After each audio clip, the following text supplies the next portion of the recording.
Kanina lang, galit na galit ka sa kaaway mo. Purihin ka, aking Ama, mahal na mahal mo ako.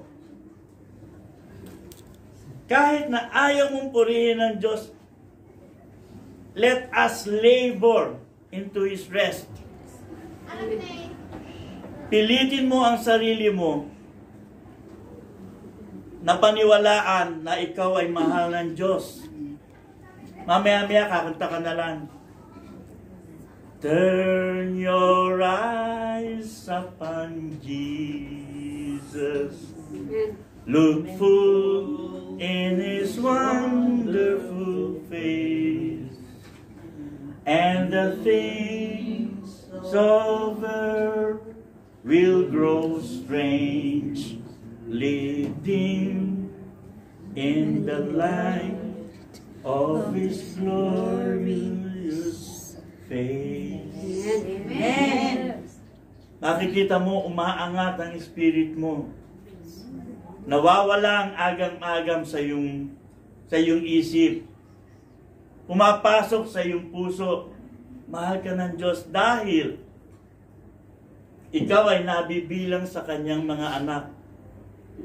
Dahil ang Espiritu Santo ay nananahan na sa iyong espiritu. Dahil ikaw ay talagang mahal niya.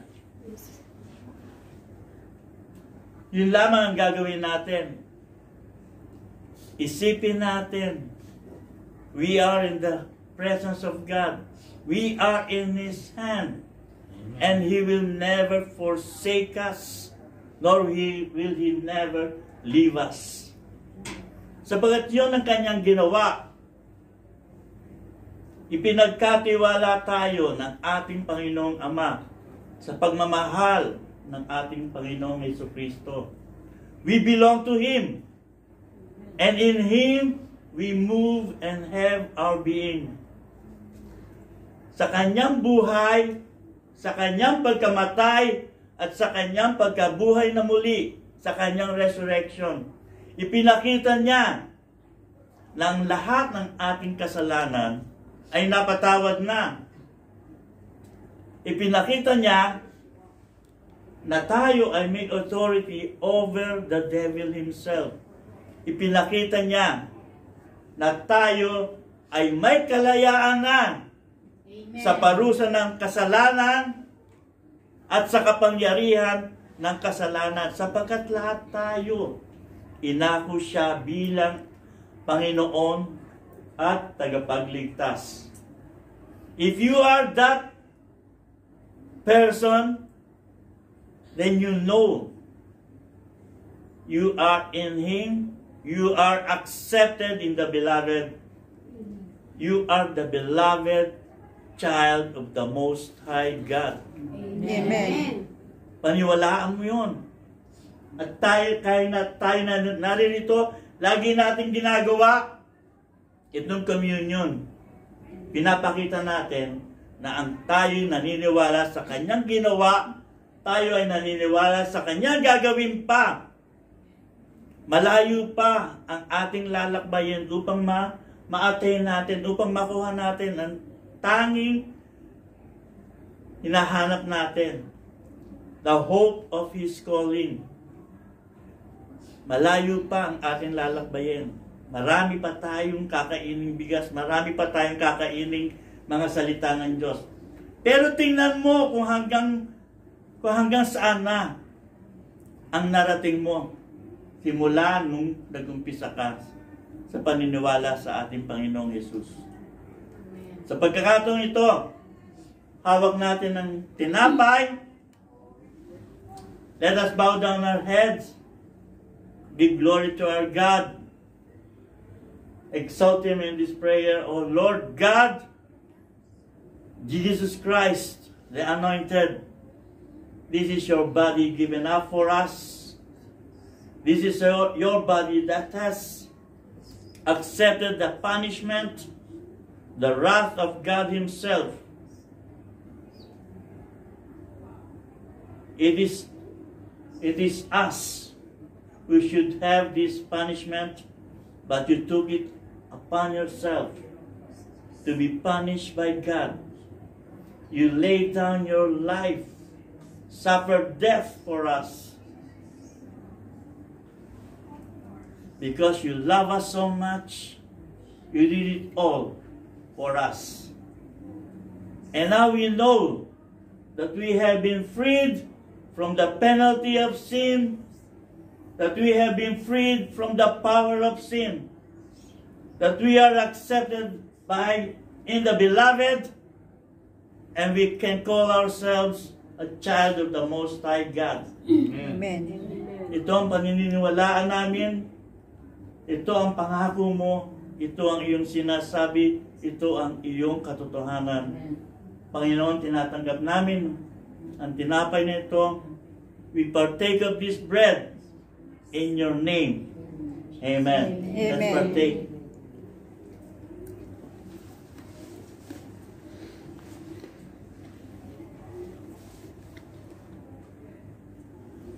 This cup is the blood of the new covenant.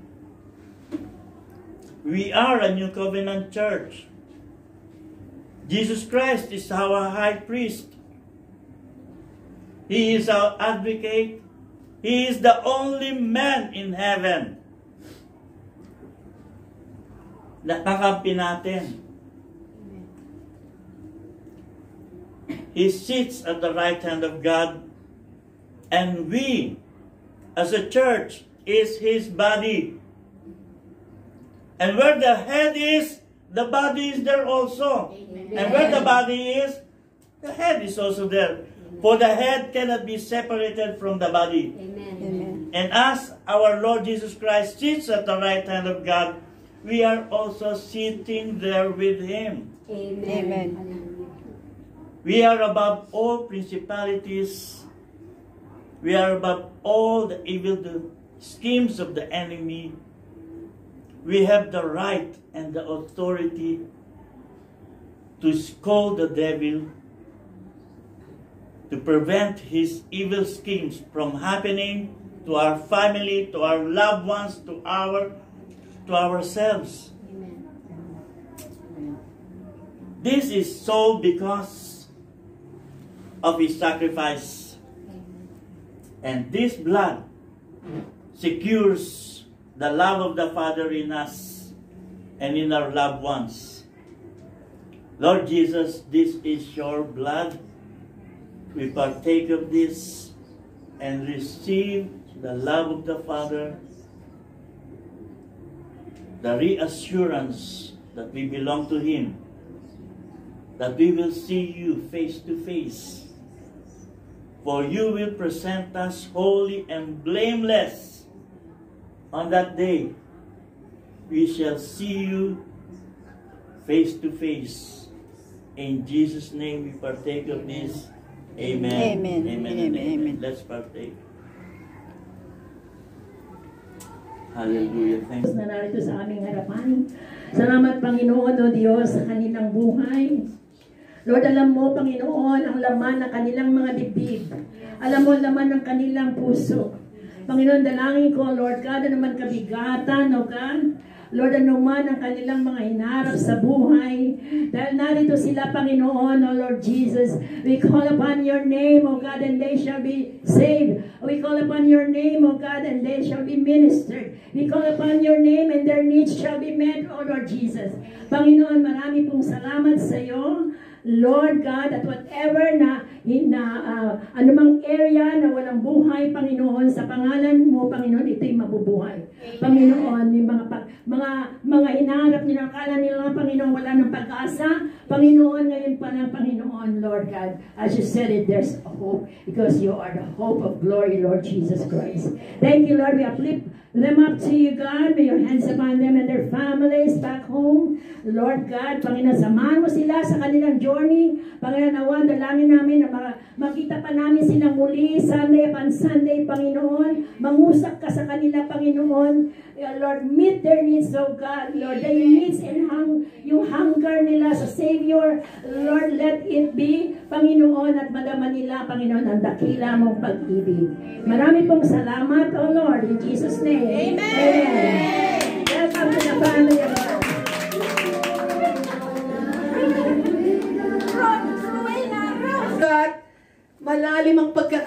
sa'yo. Hindi ka madaling mabuhay, hindi ka madaling mahugot. Hindi ka madaling matangay ng konting hangin. Hindi ka madaling maimpluwensya kasi malalim ang pagkakatanim sa'yo. Kung ikaw ay mahilig mag-camping dyan sa malapit sa dagat sa East Coast o kaya sa Pasir Ris. Sino rito yung mga mahilig mag-camping, magtatayo kayo ng tent. Merong nilalagay na mga pegs, mga kahoy. It must be deeply planted, itong kahoy na ito, para pag may dumaan o kayo humangin sa East Coast, ay hindi patangay ang inyong tent. Ang buhay natin ay parang tolda, ang buhay natin ay parang halaman o puno. Pag hindi tayo malalim na pagkakatanim sa atin, wala tayong proper na ugat, napakadali nating bumigay. Sabi nga ng iba, ang rupok. Sabay magwawalling. Kahit ang tagal nang nakikinig ng salita ng Diyos, kahit na ang tagal nang inuusapan ng nanay, inuusapan ng tiyahin, lumaki sa lola. Sa katapos-tapusan, maraming mga carnality tayong ina-accommodate. Why? Because we are not deeply rooted. Saan ba tayo dapat maging rooted? Alam niyo, pinag-aralan ko to kahapon, ang deeply rooted, ibig sabihin nito, fix firmly. Hindi lang basta ikaw ay na-fix, talagang hindi ka matibag-tibag. Aba talagang, kung baga sa frame, hindi mo lang sinabit yung frame, ipinako mo sa pader. Na nung pinapalipat sa'yo ng asawa mo, darling, ilipat mo naman itong frame na to, nakakambalak rito. Hindi, pinako ko yan, di mo yung manilipat. Firmly fixed. Ibig sabihin nito, established. So the Bible uses roots as an analogy of our strength in the faith. Isipin ninyo to, ang lakas ninyo sa pananampalataya. Because everyone here has faith. Amen. Kasi hindi kayo pupunta rito kung hindi kayo nanampalataya dyan sa nag-imbita sa inyo. Ang faith is simply believing muna. Yan ang pinaka-basic. In-explain ang faith sa pagiging, pag ikaw daw ay, ang picture nito, yung upuan. Di ba nakaupo kayo dyan? Yan, faith daw yan. May faith kayo sa upuan. Kasi nung pumasok kayo, sino rito nung pumasok